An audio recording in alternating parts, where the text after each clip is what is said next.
Hello everyone, and welcome back to the channel. Today, we're journeying back in time to an era that tested the very fabric of America, a period of profound hardship and remarkable resilience. The Great Depression. It's a story many of us have heard about, but what was it really like to live through it? What lessons can we learn from this defining chapter in history? It all began with a roar, the Roaring Twenties, a decade of unprecedented economic growth and cultural dynamism.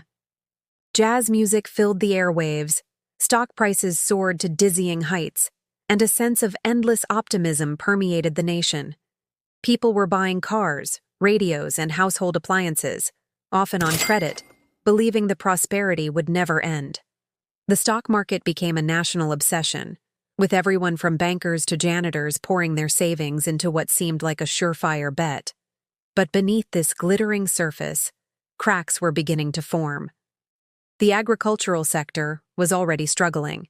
Overproduction after World War I led to plummeting crop prices, leaving many farmers in debt. Wealth was also incredibly concentrated, with a small percentage of the population holding a vast majority of the nation's riches. This meant the economic foundation wasn't as broad or stable as it appeared. Industry was producing more goods than consumers could actually afford to buy, and the widespread use of credit was creating a fragile bubble, just waiting to pop. And pop it did. On October 29, 1929, a day forever known as Black Tuesday, the stock market crashed. In a single day, the market lost billions of dollars, wiping out fortunes overnight. The panic was immediate and catastrophic. People rushed to sell their stocks for whatever they could get. But there were no buyers. The ticker tapes ran hours behind, unable to keep up with the sheer volume of selling. The dream of easy wealth had turned into a terrifying nightmare. The crash was just the beginning. It triggered a domino effect that rippled through the entire economy. As people lost their savings, they stopped spending.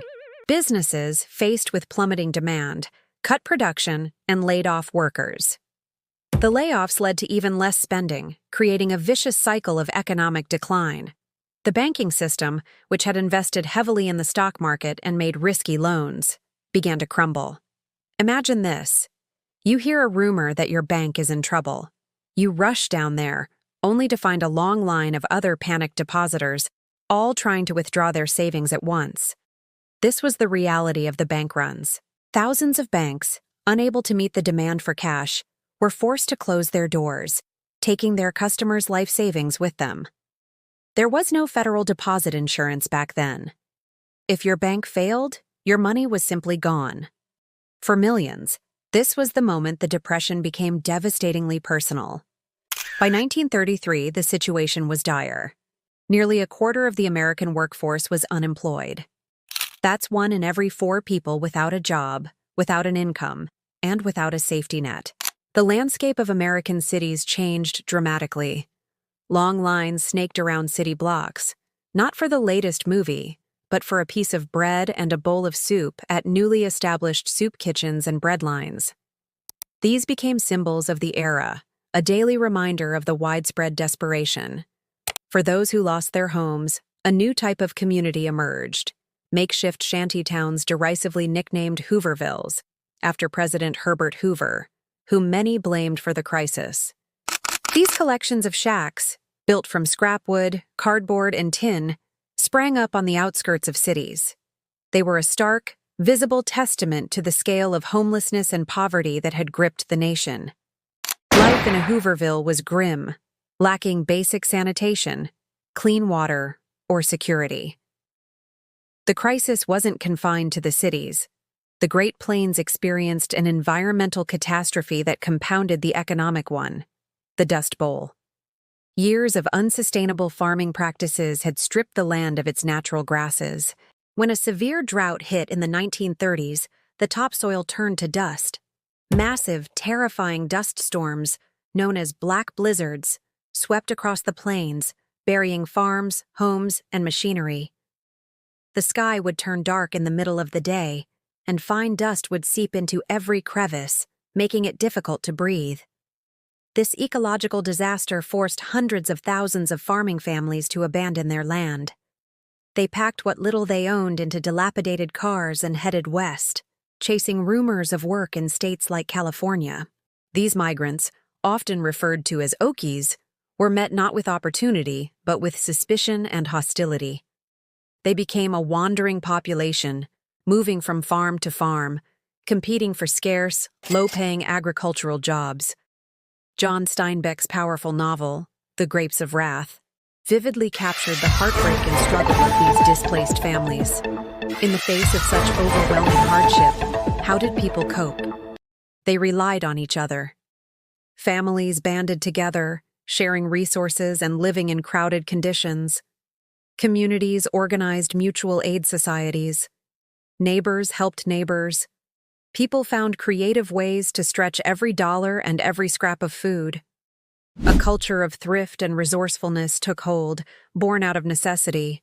They patched old clothes, grew vegetables in small gardens, and learned to make do with less. Entertainment also provided a much-needed escape. For just a few cents, people could lose themselves in the magic of Hollywood.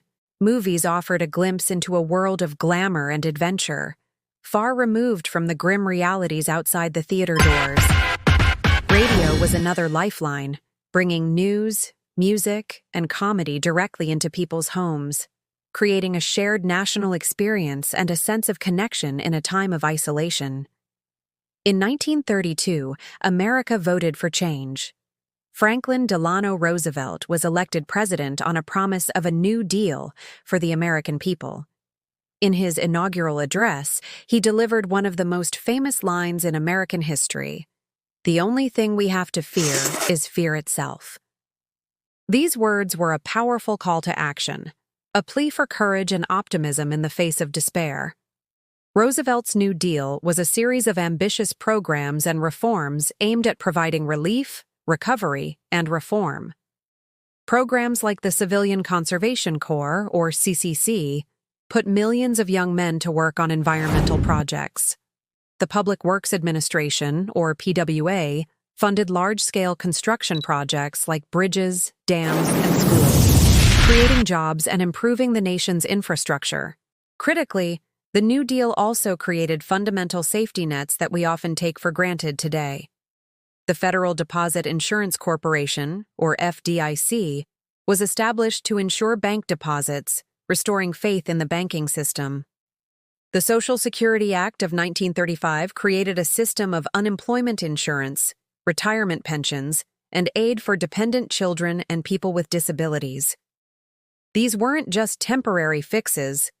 They were structural changes designed to prevent such a catastrophic economic collapse from ever happening again. The Great Depression didn't end overnight. While the New Deal provided crucial relief and began to turn the tide, it was ultimately the massive industrial production required for World War II that fully pulled the United States out of the economic slump. The war effort created millions of jobs and revitalized American industry on an unprecedented scale. So, looking back, what are the enduring legacies of the Great Depression? It fundamentally changed the relationship between the American people and their government. It established the principle that the federal government has a responsibility to provide a social safety net and intervene in the economy to protect its citizens. It also left an indelible mark on the generation that lived through it, instilling values of frugality, resilience, and community that they carried for the rest of their lives. The story of the Great Depression is a powerful reminder of how quickly prosperity can vanish, but it's also a testament to the strength of the human spirit in the face of incredible adversity. It shows us the importance of empathy, community, and forward-thinking policies that build a more resilient and equitable society. Thank you so much for joining me on this deep dive into one of America's most challenging and transformative eras. If you found this video informative, please hit that like button, and don't forget to subscribe and turn on notifications so you do not miss our next historical exploration. We'd love to hear your thoughts in the comments below. Until next time, stay curious.